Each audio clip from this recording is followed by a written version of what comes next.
बड़ी खबर आ रही है कि नफरती एंकरों के पास सुधरने का 1 महीना, ज्यादा से ज्यादा 1 महीना है। 1 महीने में नफरती एंकर या तो सुधर जाएं, नफरत फैलाने वाले एंकर, या फिर उनका बोरिया बिस्तरा बंध सकता है, उनकी दुकान निपट सकती है या सिमट सकती है। नमस्कार, मैं हूं आपका दोस्त विजय विद्रोही। आप उससे जुड़ चुके हैं, इसके लिए आप सबका तहे दिल से शुक्रिया।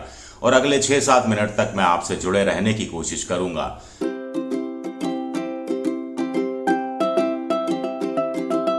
तो इकोनॉमिक टाइम्स में एक बड़ी खबर छपी है। इकोनॉमिक टाइम्स की इस खबर के अनुसार जो इंडिया नाम का जो पॉलिटिकल फ्रंट बना है, जिसमें 28 पार्टियां शामिल हैं, इन्होंने एक वर्किंग ग्रुप ऑफ मीडिया बनाया है, जिसमें राघव चड्ढा हैं, जयराम रमेश हैं, मनोज झा हैं। इन लोगों ने फैसला किया है कि नफरती चैनलों के नफरती एंकर पहचाने जाएंगे। इनकी संख्या 8 या 9 या 10 हो सकती है और इनके किसी भी शो में, कोई बहस हो, स्पेशल शो हो, कॉन्क्लेव हो, अलग से बातचीत हो 1 to 1, कोई नेता इन विपक्षी पार्टियों का इंडिया की तरफ से नहीं जाएगा। इनके बहस का, इनके प्रोग्राम विशेष का पूरी तरह से बहिष्कार किया जाएगा। कांग्रेस का भी नहीं जाएगा, आम आदमी पार्टी का भी नहीं जाएगा, ममता का भी नहीं जाएगा, नीतीश का भी, किसी पार्टी का कोई प्रवक्ता नहीं जाएगा। और वैसे भी इंडिया ने तो एक ग्रुप बना रखा है, वर्किंग ग्रुप, जिसमें वो 15-20 प्रवक्ता इंडिया भर से छांट रहे हैं और उनमें से भी प्रवक्ताओं में से कोई भी इन नफरती एंकरों के शो में नहीं जाएगा। वजह साफ है, वजह ये बताई जा रही है कि ये नफरती एंकर जानबूझकर एक एजेंडा लेकर आते हैं, जानबूझकर एक नैरेटिव ऐसा सेट करते हैं जो बीजेपी और मोदी की तरफदारी करने वाला हो, जानबूझकर विपक्षी पार्टियों के नेताओं को टोकते हैं, पूरा मौका नहीं देते, पूरी बात नहीं करने देते। और एंकर का जो काम है कि निष्पक्षता से एंकरिंग करना, उसमें वो बेईमानी करते हैं प्रोफेशनल, और वो भी मोदी की तरफ या बीजेपी की तरफ झुक जाते हैं, बीजेपी के प्रवक्ताओं का समर्थन ज्यादा करने लगते हैं। तो कुल मिलाकर अब तय किया गया है कि 8 या 9 ऐसे एंकर, अंग्रेजी के भी होंगे, हिंदी के भी होंगे, दोनों भाषाओं के होंगे, अंग्रेजी हिंदी दोनों भाषाओं के होंगे, ऐसे एंकरों की पहचान की जाएगी। उस चैनल विशेष में जाएंगे कांग्रेस के प्रवक्ता, दूसरी अपोजिशन पार्टी के प्रवक्ता, जो उनकी नजर में नफरती एंकर नहीं है, उसके शो में जाएंगे, बाकायदा भाग लेंगे, लेकिन इन नफरती एंकरों के शो में नहीं जाएंगे। तो अब इसका फर्क क्या पड़ेगा? इसका सबसे बड़ा फर्क तो यह पड़ेगा टीआरपी पर, क्योंकि नफरती एंकरों की जो टीआरपी है वो कैसे बढ़ती है? जब अपोजिशन के भी लोग होते हैं, फिर घेराबंदी होती है, घेर कर एक नफरती एंकर भी शामिल हो जाता है और विपक्ष के नेता को घेर कर पीटने की कोशिश होती है, तो जनता ताली बजा देती है। और इन नफरती एंकरों को कौन लोग देखते हैं? जो नफरत पसंद करते हैं, जो हिंदू मुसलमान की राजनीति को पसंद करते हैं। अब वो फिर अपोजिशन वाले को पिटते हुए देखते हैं या घेरते हुए देखते हैं।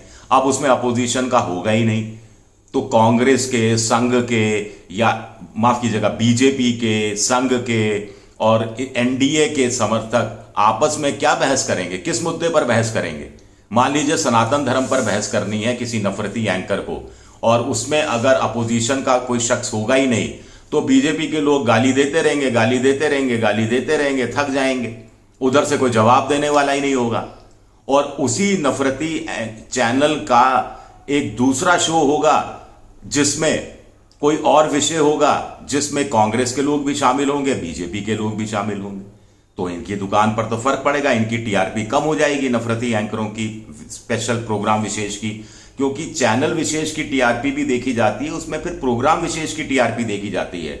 नफरती एंकर करोड़ों रुपया कमाते हैं, लाखों रुपए की तनख्वाह है उनकी, और इसी वजह से दी जाती है कि टीआरपी 9 बजे का प्राइम टाइम में, इनकी वजह से इतनी टीआरपी आती है। अगर टीआरपी कम होगी तो मालिक कहेंगे अब आपकी जरूरत क्या रही भाई। दूसरी बात, बीजेपी के बड़े प्रवक्ताओं में आजकल हमने देखा है, मैंने तो इतने गौर से कितने सालों से देखा है, मैं तो खुद को एंकर रहा हूं बहुत समय तक एबीपी न्यूज में, इतना लंबे समय तक देखा है कि बड़े प्रवक्ता चाहते हैं कि उसी प्रोग्राम में जाए जिसमें कांग्रेस का या अपोजिशन का भी बड़ा प्रवक्ता हो, उनके लिहाज से टक्कर का प्रवक्ता हो, छोटा प्रवक्ता नहीं हो। लेकिन अब क्या होगा, इन नफरती एंकरों में तो बीजेपी के बड़े प्रवक्ताओं का मुकाबला बड़े प्रवक्ता अपोजिशन के छोड़कर छोटे प्रवक्ता से भी नहीं होगा, कोई होगा ही नहीं।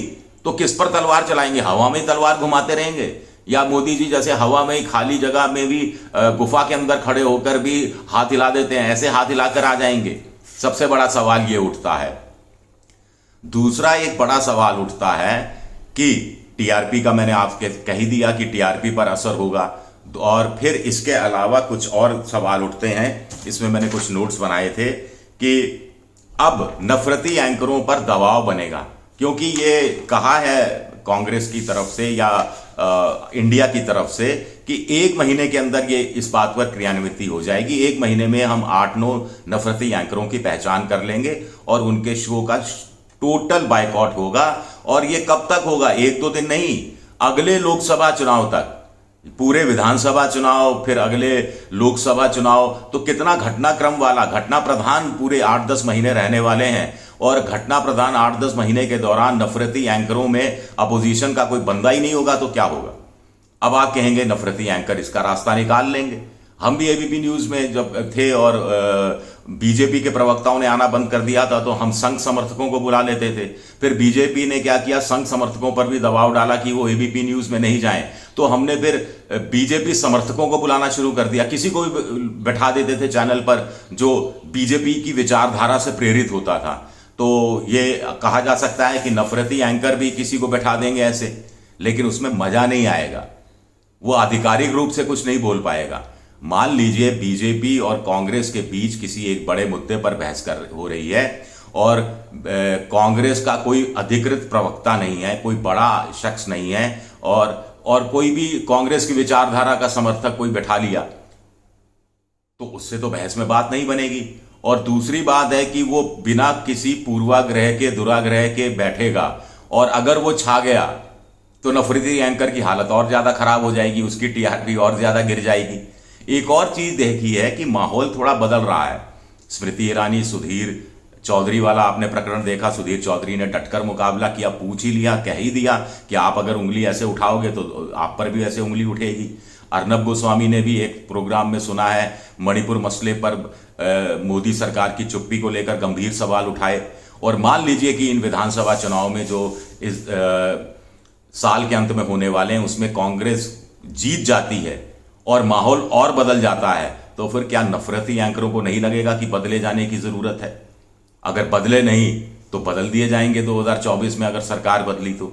जयराम रमेश तो ऐसा इशारा पहले भी कर चुके हैं।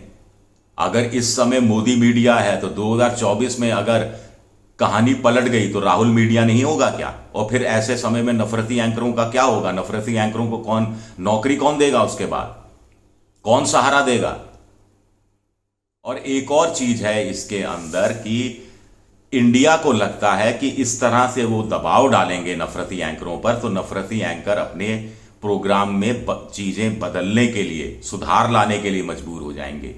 इंडिया के लोग भी जानते हैं, यानी पॉलिटिकल फ्रंट के, कि ये नफरती एंकर अपना एजेंडा में बहुत चेंज नहीं करने वाले, लेकिन एजेंडा के कुछ शब्दों में फेरबदल कर सकते हैं।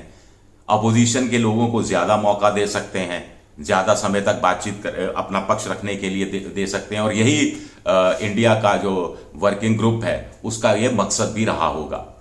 सबसे बड़ी बात है कि क्या इससे टेलीविजन चैनलों का बहस का स्तर कुछ बढ़ जाएगा? ये भी अपने आप में दिलचस्प बात है। और दूसरी बात है, इन नफरती एंकरों के किसी भी शो में नहीं जाएंगे।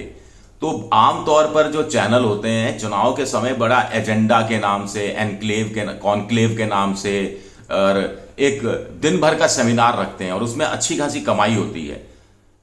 जितनी कमाई आपकी महीने 1.5 महीने में कुल मिलाकर चैनल की होती है, कई बार तो एक दिन के जो 8 घंटे 10 घंटे का सुबह से शाम तक का एक विशेष बहस हो जाती है, विशेष कार्यक्रम परिचर्चा हो जाती है, उससे कमाई हो जाती है।